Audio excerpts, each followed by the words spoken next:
जय हिंद साथियों। यूपीएस जो सिस्टम है यानी कि यूनिफाइड पेंशन स्कीम है, जब से ये घोषणा हुई है कि यूनिफाइड पेंशन स्कीम आपके 1 अप्रैल से लागू होगा, तो उसमें बहुत सारे कन्फ्यूजन हैं। अब इन्हीं कन्फ्यूजन को दूर करने के लिए कल जो नियम है उसका पूरा डिटेल आने वाला है।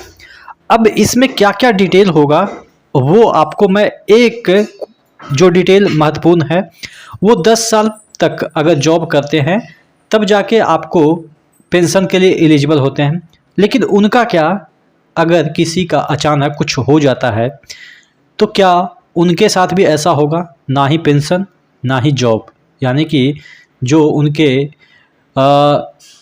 जो भी हैं स्पाउस हैं या बच्चे हैं, उनको ना जॉब मिलेगी या ना पेंशन मिलेगी। क्या क्या होगा, तमाम चीज़ों के बारे में डिस्कस करेंगे। चैनल पे नए हैं तो सब्सक्राइब जरूर कर लीजिएगा। यहाँ पे देखिएगा एक आर्टिकल ईटीवी में छपा हुआ है।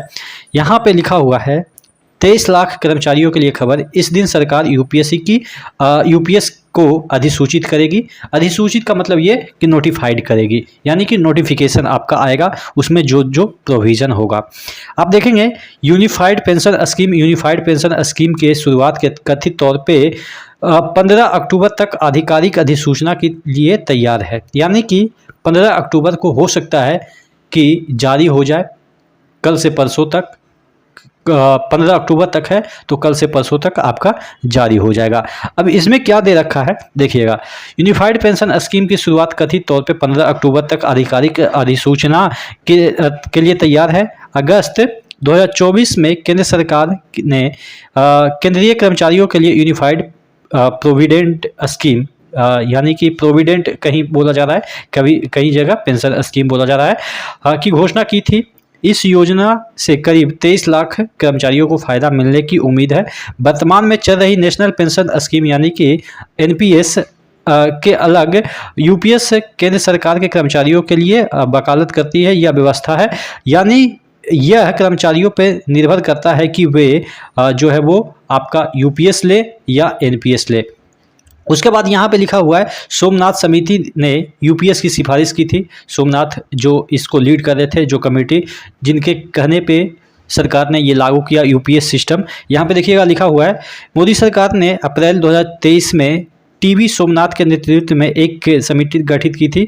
इस समिति ने सभी राज्यों और वित्त सचिवों और नेताओं, सैकड़ों कर्मचारियों यूनियन से चर्चा कर केंद्र सरकार से यूपीएस लागू करने की सिफारिश की थी। बस 2003 में अटल बिहारी वाजपेयी की सरकार ओपीएस को खत्म कर दिया और एनपीएस को लागू किया। एनपीएस 1 अप्रैल 2024 से लागू है।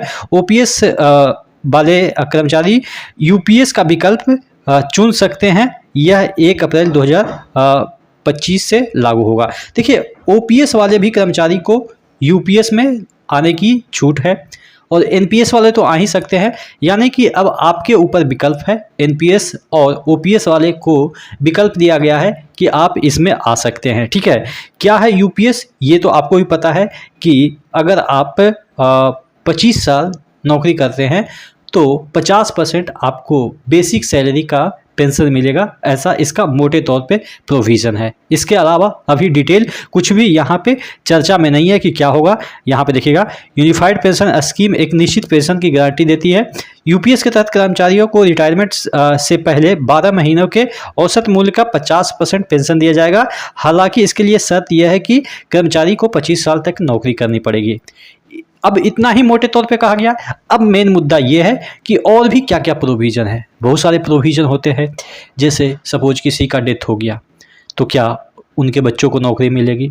क्या उनके जो विधवा हैं या सधवा हैं, जो भी है सधवा कह रहे हैं, यानी कि जो मेल हैं, अगर उनकी वाइफ जॉब में है और फीमेल की मृत्यु हो जाती है जो कि जॉब में है, तो क्या मेल को पेंशन मिलेगा? जैसा कि ओपीएस में होता है, आपके मेल को भी पेंशन मिलता है। ठीक है, यानी कि हस्बैंड को भी पेंशन मिलता है अगर जॉब में वाइफ है और उनकी डेथ होती है तो, और बच्चे को नौकरी भी मिलती है। तो क्या इन सभी प्रोविज़न को इसमें इंक्लूड किया गया है? चूँकि 25 साल यहाँ पे मिनिमम सर्विस पीरियड है, तो किन्हीं का सपोज 2 साल ही जॉब हुआ होगा, तो क्या ना पेंशन मिलेगा ना जॉब मिलेगा। तो देखिए, मेरा मानना है कि ये जो 25 साल वाला क्राइटेरिया है या 10 साल वाला के लिए 10 साल मिनिमम आपको जो जॉब है वो होनी चाहिए, जिससे कि आपको एक निश्चित पेंशन मिल सके। 50% नहीं मिले, लेकिन हाँ 20% 30% जो भी है वो बनता है आपको, लेकिन कम से कम 10 साल तो नौकरी करनी ही पड़ेगी पेंशन के लिए। लेकिन किसी का 4 साल में डेथ होती है तो क्या उनको पेंशन नहीं मिलेगी? उनके जो भी है स्पाउस, उनको पेंशन नहीं मिलेगी? तो ये जो चीज़ें हैं वो डेथ के केस में नहीं है। ये जो आपके 10 साल या 25 साल वाला गारंटी पेंशन की बात कर रहा है वो जिंदा इंसान के लिए है। डेथ वाला बेनिफिट उनको मिलेगा ही। पेंशन है वो भले मिले या ना मिले, लेकिन हाँ जो जॉब है उसकी गारंटी है कि उनके बच्चों को जॉब मिलेगी, ये तो 100% श्योर है। लेकिन पेंशन भी श्योर ही आप इसमें मानिए, चूँकि वो एक रेयर केस होता है। एक मैंने नोटिफिकेशन दिखाया था आपको भारत सरकार का, जिसमें जब डेथ होती है तो ये सब जो कंडीशन होते हैं कि आपको 10 साल नौकरी करनी है या 25 साल नौकरी करनी है तभी जाके आपको पेंशन मिलेगा, वो वाला केस ही नल एंड वॉइड हो जाती है। अगर किसी कर्मचारी का डेथ होता है, इवन एक दिन में भी डेथ होता है, ज्वाइन करते हैं और डेथ होता है, तो वो एलिजिबल हो जाता है पेंशन और इसके लिए, किसके लिए?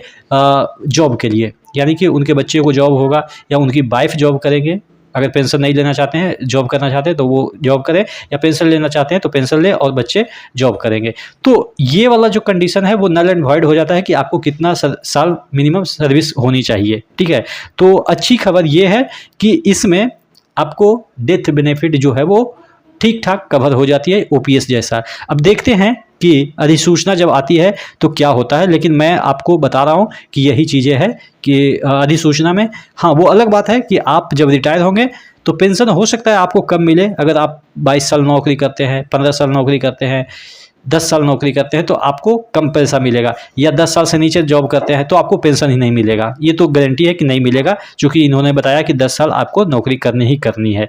लेकिन हाँ डेथ के बेनिफिट, डेथ के केस में ये सब जो नियम है वो ख़त्म हो जाते हैं। आपको डेथ वाला जो बेनिफिट है वो जैसा ओपीएस में मिलता है वैसा ही मिलता रहेगा। आशा करते हैं चीज़ों को समझ पाए होंगे। नेक्स्ट वीडियो में मिलते हैं, तब तक के लिए जय हिंद। एक चीज़ मैं आपको और बताना चाहूँगा कि यहाँ पे आपको जितने भी कर्मचारियों से रिलेटेड जितने भी चीज़ें होती है वो सभी मैं बताता हूँ। तो चैनल को सब्सक्राइब कर लीजिएगा। चूँकि चैनल छोटा है तो थोड़ा सा अभी टाइम लगेगा ग्रो होने में, लेकिन आप ही लोग सहायता करेंगे तो ग्रो होगा।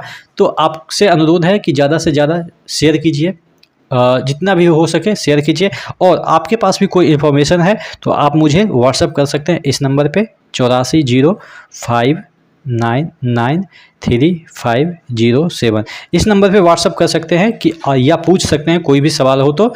हाँ थोड़ा सा अवॉइड कीजिएगा कॉल करने का, चूँकि हम भी वर्किंग आवर में रहते हैं, काम में बिजी रहते हैं, तो कॉल कभी भी आप लोग कर देंगे तो फिर दिक्कत हो जाएगी।